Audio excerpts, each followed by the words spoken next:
Hello everyone, welcome back to my channel Ayurveda Gurukulam. तो last lecture में हमने देखा था, हमने मन के बारे में पढ़ लिया था पूरा, और हमने थोड़ा सा एक ओवरव्यू लिया था अबाउट इंद्रियां। ठीक है, तो अब लेट्स स्टडी अबाउट इंद्रियां डिस्क्रिप्शन में। तो इस चैप्टर के अंदर कौन सी इंद्रियों का वर्णन है? सबसे पहले तो वो है ज्ञान इंद्रियों का। 5 ज्ञान इंद्रियां होती हैं हमारी, 5 कर्म इंद्रियां होती हैं, और एक होता है मन उभय इंद्रिय। ठीक है, ये हमें बात पता है। लेकिन इस चैप्टर में कौन सी इंद्रियों को डिस्क्राइब किया है? तो वो है ज्ञान इंद्रिय। हमने कल जो वर्ड पढ़ा था, अगर आपको याद हो, वैसे होपफुली होगा, डाबरी, DABRI। तो इसमें था द्रव्य।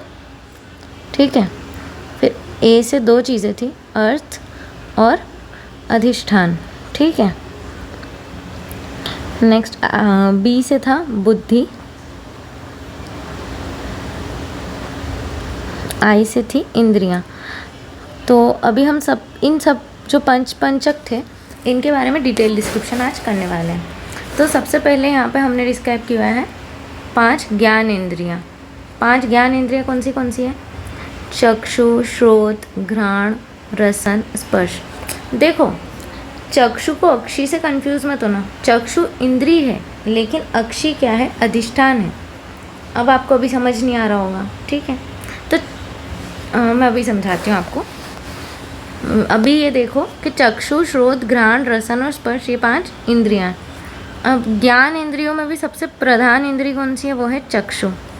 सर्वव्यापक इंद्रिय कौन सी है? वो है स्पर्श। त्वचा पूरी बॉडी में फैली होती है ना, लेकिन त्वचा इंद्रिय नहीं है। त्वचा तो अधिष्ठान है, स्पर्श क्या होगी? इंद्रिय। ठीक है, आई ना बात समझ में? तो ये हो गई 5 ज्ञान इंद्रियां। अब आते हैं 5 द्रव्य। द्रव्य हमारे वही हैं, आकाश, वायु, अग्नि, जल, पृथ्वी। बचपन से, आयुर्वेद के बचपन से पढ़ते आ रहे हैं दोस्तों। तो आकाश, वायु, अग्नि, जल, पृथ्वी। इसमें पूछा क्या जाता है? ये नहीं पूछा जाएगा कि द्रव्य कौन से हैं। ये तो आप छोटे बच्चों का खेल हो गया, हाँ, बता दोगे। पूछा ये जाएगा कि कौन सी इंद्रिय में कौन सा द्रव्य प्रेजेंट है। ठीक है, तो ये इम्पोर्टेंट है। श्रोत इंद्रिय, श्रोत मतलब कान से सुनते हैं जो हम, वो सुनना मतलब, तो कान में वैक्यूम टाइप होता है, जो ट्यूब टाइप ही होता है ना स्ट्रक्चर कान का, तो उससे हम याद कर सकते हैं ट्यूब में क्या है? आकाश है, स्पेस है खाली। फिर स्पर्श फील हमें क्या होती है? फील हमें किसकी वजह से होता है? हमें वायु की वजह से फील होता है, तो वायु। चक्षु, अग्नि, बोलते हैं नहीं इसकी आंखों में कितना तेज है, तो उससे हम याद कर सकते हैं कि चक्षु में क्या है? अग्नि। रसन बोले तो जो हमारा टेस्ट होता है वो, तो टेस्ट टंग से लेते हैं। टंग में कैसा लिक्विड सा सलाइवा होता है, तो वो जल से हम कोरिलेट कर सकते हैं। घ्राण, वर्ड कितना भारी है, घ्राण समथिंग, तो उससे हम पृथ्वी याद कर सकते हैं। ठीक है, तो ये आपको आई होप याद हो गया होगा, बहुत इजी था। 2-3 बार आप राइट करोगे इसको तो आपको लर्न हो जाएगा। नेक्स्ट आते हैं हम अधिष्ठान पे। अभी हमने चक्षु वगैरह क्या पढ़े थे? चक्षु, श्रोत, घ्राण, रसन और स्पर्श, ये थी इंद्रियां। अब हमारे पास में आएगा अधिष्ठान। अधिष्ठान कौन कौन से हैं हमारे पास में? अक्षी है, कर्ण है, नासा है, जीवा है, त्वचा है। ये हमारे अधिष्ठान हो गए। ठीक है, मतलब आँख में हमारा, मतलब अधिष्ठान वो स्थान होता है जहाँ हमारी इंद्री रहती है। तो आँख में हमारी क्या रहती है? चक्षु इंद्री रहती है। कर्ण में हमारी कौन सी थी? श्रोत इंद्री। नासा में हमारी घ्राण इंद्री रहती है। जीवा में हमारी कौन सी इंद्री रहती है? रसन इंद्री रहती है। त्वचा में हमारी स्पर्श इंद्री रहती है। ऐसे ईजी हो गया, आया ना समझ? तो आपको कन्फ्यूजन ना हो कि अक्षी वाली लाइन में अक्षी वाले जो थे वो सब इंद्रिय थे कि चक्षु वाले, तो आप ऐसे याद करो, अ से अधिष्ठान और अ से अक्षी। अब कभी नहीं भूलोगे। ठीक है, मैंने तो ऐसे ही याद किया था। हम आगे बढ़ते हैं। 5 अर्थ कौन कौन से? ये हमारा आयुर्वेद का बचपन फिर से याद करो। शब्द, स्पर्श, रूप, रस, गंध। सबसे पहली चीज़ तो यही पढ़ी होगी आपने भी। तो हमने अभी तक क्या क्या देखा है? हमने 5 ज्ञान इंद्रियां देख ली, फिर 5 द्रव्य देख लिए, 5 अधिष्ठान देख लिए, और 5 के अर्थ देख ले। अब बचा क्या हमारी बुद्धि। बुद्धि के बारे में चरक जी ने बोला है कि चक्षु बुद्धि होती है, ऐसे जो भी इंद्री के नाम है ना वो सब लिखने का, उसके पीछे बुद्धि लिख देना, तो पांचों बुद्धि बन जाएगी। चक्षु बुद्धि, श्रोत बुद्धि, घ्राण बुद्धि, ऐसा करके, ठीक है। मेन इस जो अगर आप बुक खोलोगे उसमें ये वाला श्लोक देखोगे, बुक भी साथ साथ पढ़ते रहना, ये तो नोट से सिंप्लीफाई करने के लिए मैं बता रही हूँ। बुक से पढ़ाती तो तुमको खिचड़ पिचड़ लगता है, इसलिए मैंने शॉर्टली ये दिखाया। बुक तो तुम्हारे पास है, अब तुम बुक से एक बार रीड करोगे ना इसके पढ़ने के बाद, तो तुम्हें बहुत ईजिली समझ आएगा, ठीक है। तो चक्षु बुद्धि वगैरह हो गया। हाँ, इसमें इम्पॉर्टेंट ये है कि बुद्धि उत्पन्न कैसे होती है, मतलब जब इंद्रियाँ बोले तो चक्षु आदि, और इंद्रियों के अर्थ क्या होते हैं, शब्द स्पर्श रूप रसगंध, ये इनका संयोग किससे होता है, मन और आत्मा से होता है। इंद्री के अर्थ, मन और आत्मा, इनका जब सन्निकर्ष होता है बुद्धि के साथ, मतलब इन चारों का सन्निकर्ष होता है, तो क्या बनती है, बुद्धि डेवलप होती है, तभी तो हमें ज्ञान होता है। नहीं तो हमारी सारी चीज़ें वही हैं। हमारी इंद्री, क्लासरूम में आ जाओ, चलो वापस से, तो क्लास में बैठे हैं हम, हमारी इंद्री वही है, क्योंकि हमारी आंखें वही हैं, अधिष्ठान वही है, तो चक्षु भी वही है। इंद्री का अर्थ है, आत्मा है, लेकिन मन नहीं है। और अगर मन नहीं होगा, मतलब एक चीज़ तो ख़त्म हो गई ना यहाँ से, ये चारों नहीं है प्रेजेंट पूरे, तो फिर बुद्धि नहीं बनती है। फिर टीचर ने क्या पढ़ाया हमको क्या पता, ऐसे ही होता है। तो अभी बुद्धि मन सब कुछ इधर होना चाहिए, इंद्री के अर्थ, मन और आत्मा। अभी हम पढ़ रहे हैं ना, तो इधर ही लगाओ, ठीक है। चलो फालतू बातें हो गई, काम की बात पे आ जाओ। बुद्धि के प्रकार बताए हुए हैं। आचार्य ने बोला कि बुद्धि के टाइप तो ठीक है, बुद्धि के 2 प्रकार भी होते हैं। कौन से? हम बचपन से बोलते आ रहे हैं कि जो हम एग्ज़ाम के टाइम पे पढ़ते हैं वो होती है हमारी शॉर्ट टर्म मेमोरी। एक दिन पहले पढ़ते हैं, अगले दिन उल्टी करके आ जाते हैं, ठीक है ना। तो वो हो गई क्षणिक बुद्धि, क्षण भर के लिए। और एक होती है निश्चयात्मक, लॉन्ग टर्म मेमोरी। एक शॉर्ट टर्म मेमोरी, एक लॉन्ग टर्म मेमोरी, ठीक है।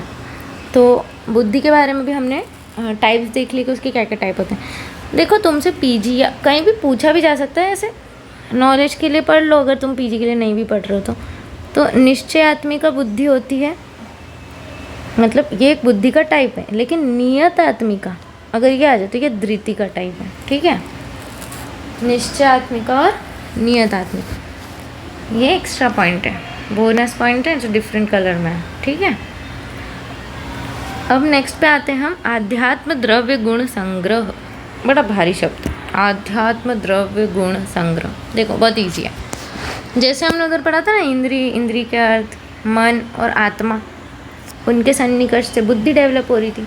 अब इधर 4 चीज़ें हैं। MBA पढ़ा है कभी? MBA के बारे में सुना होगा, MBA कोर्स होता है।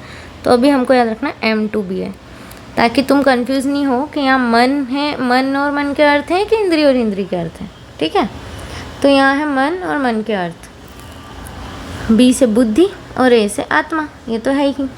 तो इन चारों को क्या बोलते हैं? आध्यात्म द्रव्य गुण संग्रह, इन चारों को बोलते हैं। और चीज़ें होती हैं, आपने फर्स्ट चैप्टर में पढ़ा होगा ना, आध्यात्म गुण, तो वो होते हैं 6, सुख दुख इच्छा द्वेष प्रयत्न बुद्धि, ये क्या होते हैं? आध्यात्म गुण होते हैं। और आध्यात्म द्रव्य गुण संग्रह क्या होते हैं? M2BA, ठीक है। अब देखो, ये पूरा वर्ड है हमारे पास में, आध्यात्म द्रव्य गुण संग्रह, ये तो हमने पढ़ लिया। और दूसरी चीज़ हमने क्या पढ़ी? आध्यात्म गुण पढ़ा। अब हम एक पढ़ लेते हैं आध्यात्म द्रव्य। तो आध्यात्म द्रव्य कितने होते हैं? द्रव्य 2, D से D, द्रव्य 2, आत्मा और मन, ठीक है।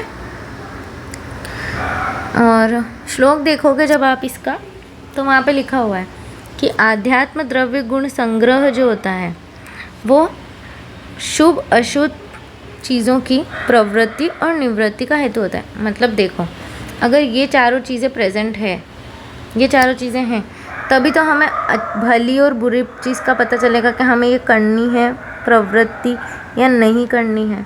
तो शुभ अशुभ की प्रवृत्ति और निवृत्ति का हेतु क्या है, ये क्वेश्चन आएगा। कोई पूछे ना पूछे, मैं थोड़े दिन में वापस पूछूंगी। तो वो है आध्यात्म द्रव्य गुण संग्रह, ठीक है। चलो आगे बढ़ते हैं। इंद्रिय और उनके महाभूत अब भी बता दिए मैंने आपको ये खुद। चलो एक बार बताओ मुझे बिना देखे, चक्षु में कौन सा महाभूत प्रधान होगा? सोचो सोचो। आई होप कि तुम लोगों के माइंड में एकदम आंखों में तेज होता है करके याद आया हो, तो वो अग्नि है, ठीक है। श्रोत में गुड आकाश, घ्राण में भारी भरकम शब्द है, सोचो सोचो, हाँ पृथ्वी, स्पर्श में वायु, रसन में जल। वेरी गुड, सुन रहे हो मतलब। चलो ठीक है मैं इमेजिनरी सोच रही हूँ कि तुम लोगों ने आंसर कर दिया है, ठीक है ना, बाकी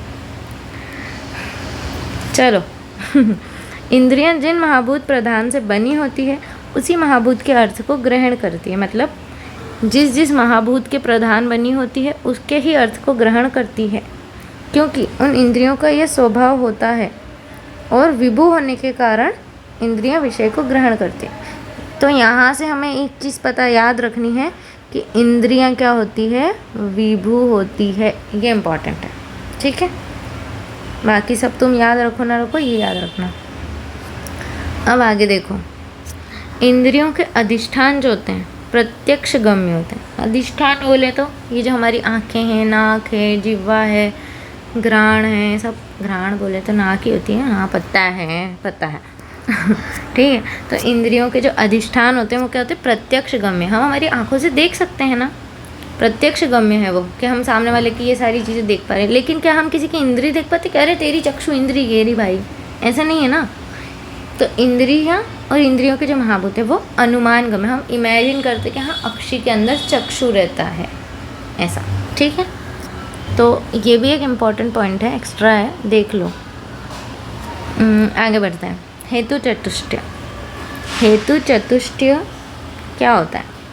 जो इंद्रियों का विषय, इंद्रियों का अपने विषय से अगर समयोग हुआ तो बुद्धि की वृद्धि होगी, लेकिन अगर इंद्रियों का अपने विषय से अतियोग, अयोग या मिथ्या योग हुआ तो बुद्धि का नाश हो जाएगा। याद रखना। मन का भी अतियोग आदि होता है कि मन का अर्थ, देखो मैंने आपको बताया था पहले जब मैंने आपको मन के विषय ऐसे ही लिखते हुए बता दिए थे, तो मन का विषय चिंत्य यहाँ डिस्क्राइब किया हुआ है। बस एक ही विषय बताया है यहाँ पे इस चैप्टर में, मैंने बताया था ना, क्योंकि जो सबसे इम्पोर्टेंट विषय है वो है चिंत्य, इसलिए इस चैप्टर में तो यही डिस्क्राइब, बाकी शारीरिक स्थान में और भी पॉइंट्स डिस्क्राइब किए हुए हैं, बाकी इधर क्या है, चिंत्य है। तो अगर पूछेंगे कि इंद्रिय उपक्रमणी के अनुसार मन का विषय क्या होता है तो क्या आंसर लगाओगे? चिंत्य, ठीक है। अब मन और बुद्धि का अगर संयोग हुआ तो प्रकृति, प्रकृति बोले तो स्वस्थ्य, हम स्वस्थ रहेंगे। और अगर मन और बुद्धि का अयोग, अतियोग या मिथ्या योग हुआ तो रोगों की उत्पत्ति होगी, ठीक है। तो आज के लेक्चर में हम इतना ही रखते हैं। नेक्स्ट लेक्चर में हम सद्व्रत का वर्णन करते हुए इस चैप्टर को विराम देंगे। तब तक के लिए बाय बाय। अच्छे से पढ़ना, नेक्स्ट टाइम पूछूंगी फिर आगे का कंटिन्यू करूँगी, ठीक है।